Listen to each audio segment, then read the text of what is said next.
नमस्कार साथियों, आप सभी का अपने YouTube चैनल पर हार्दिक स्वागत है।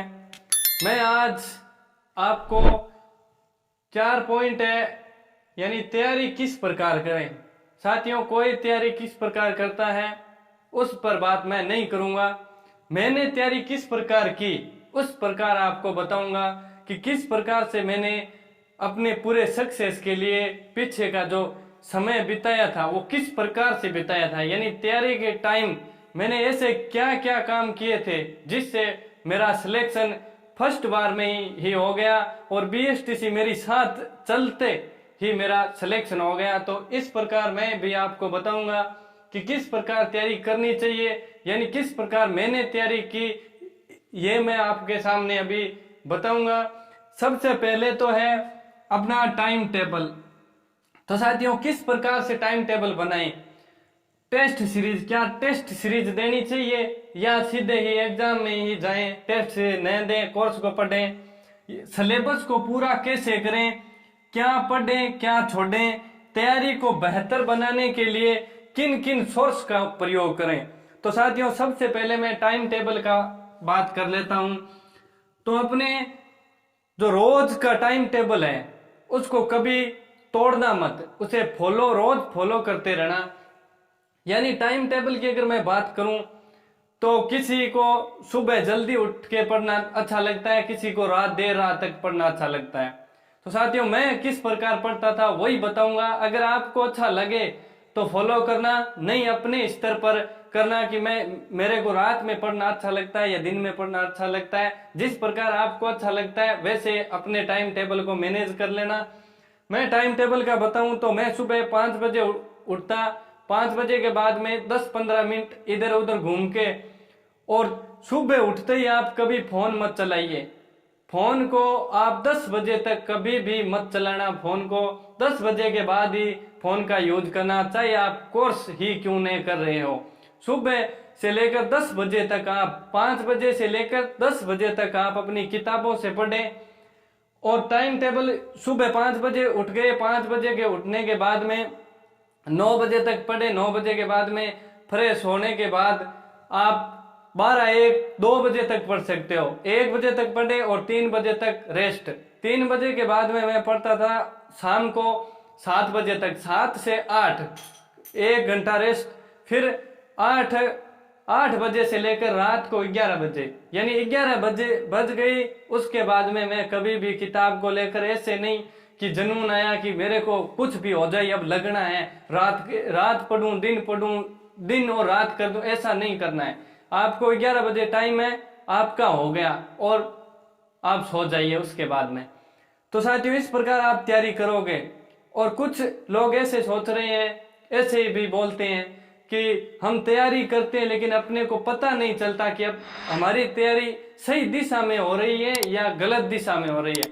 तो साथियों, जब भी आप शाम को सोते टाइम पूरे दिन में आपने क्या किया वो आधे घंटे के अंदर रियलाइज कर लो। फिर आपको अपने आप ऐसे महसूस होने लग जाएगा कि हमने तैयारी की या ऐसे पूरा दिन निकाल दिया। तो टाइम टेबल की बात हो गई। मैं टेस्ट सीरीज पर सबसे अंतिम में आऊंगा, आप वीडियो को स्किप मत करना, अंतिम तक देखते रहना। सिलेबस को पूरा कैसे करें, हम किस प्रकार अपने सिलेबस को पूरा कर सकते हैं।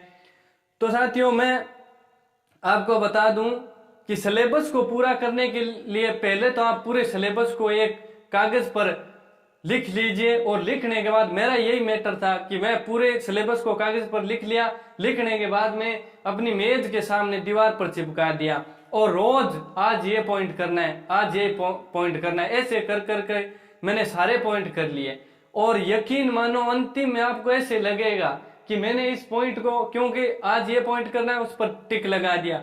मेरे टिक हो गए 10-10, एक पॉइंट पर 10-10 टिक हो गए। आपको अंतिम में ऐसे लगेगा कि मैंने कुछ छोड़ा ही नहीं है, एक पॉइंट पर 10-10 टिक लगा दिए। अगर हम सिलेबस को पूरा नहीं देखते हैं और अपना पेपर आता है उसे पहले के पेपर अगर हम नहीं देखते हैं तो हमें पता नहीं चलता है कि पेपर का स्तर किस प्रकार आएगा, सिलेबस में हमने कितना कर लिया, कितना अभी तक बाकी है। तो आप इस प्रकार भी अपने सिलेबस को लिख कर रोजाना एक पॉइंट, आज ये करना है, आज ये करना है। और साथियों, मैं आपको बता दूं, आप छोड़ना मत किसी भी तथ्य को। ऐसे नहीं, कुछ साथी ऐसे बोलते हैं कि कोई नहीं, अब नहीं, ये पॉइंट अपन बाद में कर लेते हैं, आगे कर लेंगे, एग्जाम के नजदीक कर लेंगे। आपको ऐसा नहीं करना है, चाहे आपको 20 मिनट ही क्यों नहीं देना हो, आधी घंटा क्यों नहीं देना हो, लेकिन आप रोजाना उसको करते रहिए, एक भी पॉइंट को नहीं छोड़े। रोजाना चाहे आधी आधी घंटे अपने सिलेबस के पॉइंटों को करें, लेकिन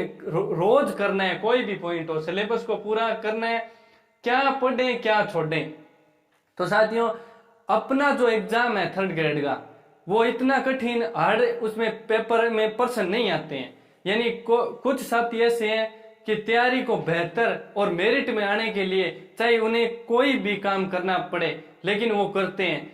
वो इसलिए करते हैं क्यों, बेरोजगारी में हर बंदे को डर लगता है कि क्या पता अपना सिलेक्शन हो या नहीं हो। ऐसा नहीं है कि मैं भी डर नहीं लगा था, मैं भी बहुत डर लगा था, लेकिन आप ऐसा मत कीजिए कि एक पॉइंट को लिया और उस पर बहुत सारा पीएचडी करने की जरूरत नहीं है। आपको ऊपर ऊपर से तथ्य को, यानी सरकार हमसे इतना ही चाहती है कि जो पॉइंट हमने दिया है उसके बारे में आपको सामान्य जानकारी होनी चाहिए, तो अपने विवेक से वही पढ़ें जो काम आ रहा है।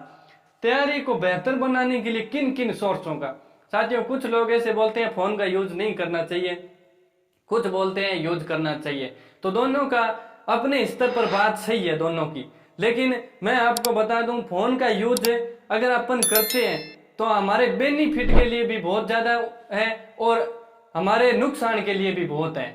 अगर हम सही दिशा में उसे फोन को यूज करेंगे तो अपना बेनिफिट होगा, अगर हम गलत दिशा में उसको यूज करेंगे तो अपना नुकसान जरूर होगा। तो आप फोन का यूज कीजिए, जो कोर्स ले रखा है उसको पूरा कीजिए। गूगल से अगर कुछ तथ्य ऐसे होते हैं जो नहीं तो किताब में दिए होते हैं, किताब में गलत हो, गाइड में गलत हो, उसके बाद में आप गूगल जरूर कीजिए।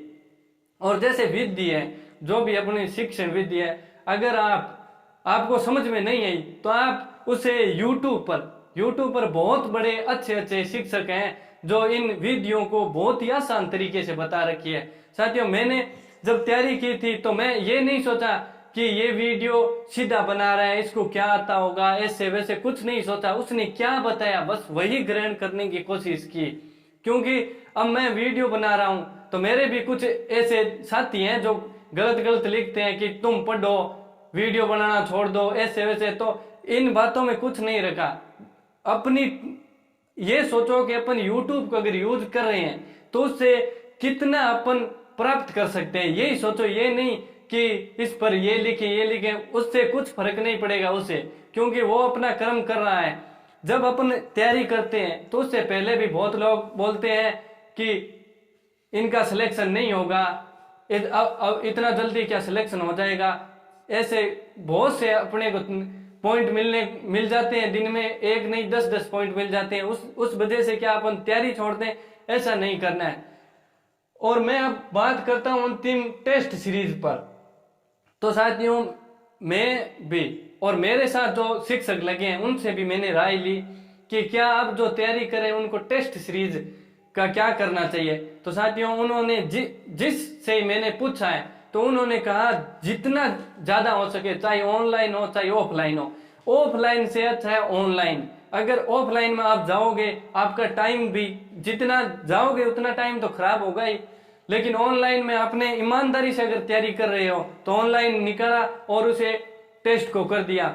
आपको किसी से कोई दुश्मनी नहीं है, चाहे कोई भी चैनल वाला हो, आपको अगर टेस्ट फ्री में दे रहा है, 150 रुपए में दे रहा है, तो आप उस टेस्ट को जरूर कीजिए। जितना ज्यादा हो सके आप टेस्ट को जरूर कीजिए, क्योंकि आप जब एग्जाम में जाओगे तो आप उस प्रश्नों को देखकर, अगर आपने बहुत सारे टेस्ट किए हैं तो प्रश्नों को देखकर नर्वस नहीं होंगे। क्योंकि मैं आपको बता दूं, मेरे को संस्कृत में उतना ज्यादा नहीं आ रहा था, लेकिन मैंने साफल्य कोचिंग से टेस्ट सीरीज ज्वाइन की थी, जो फ्री पढ़ाते थे वो सर। क्योंकि फ्री टेस्ट लेते थे तो मैंने कम से कम 150-200 टेस्ट सीरीज दे दी, और 200 टेस्ट सीरीज में 30 के 30 प्रश्न आए थे। यानी मैं पेपर कर रहा था, मुझे ऐसे नहीं लगता कि मैं पेपर कर रहा हूं, मुझे ऐसे लग रहा था कि मैं सर का टेस्ट सीरीज ही कर रहा हूं। इस वजह से मेरा अच्छा स्कोर हुआ और आज मैंने सिलेक्शन पा लिया। तो आप जितना ज़्यादा हो सके आप टेस्ट सीरीज दीजिए।